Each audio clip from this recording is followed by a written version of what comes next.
Today I am gonna show you types of colliders I used in my Unity game.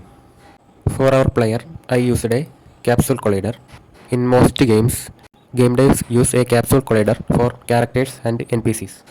I use mesh collider for almost every buildings in my game and for some trees too.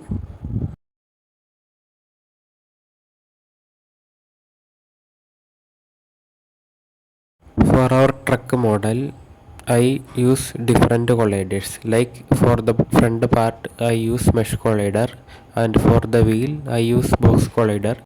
We didn't gonna drive the truck model, that's why the wheel have box collider. For the coconut tree, I use a box collider for the trunk.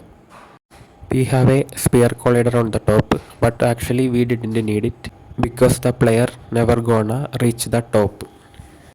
And I uses multiple box collider for the crosses in the graveyard. Box colliders is best for performance, which is better than mesh collider for this kind of props.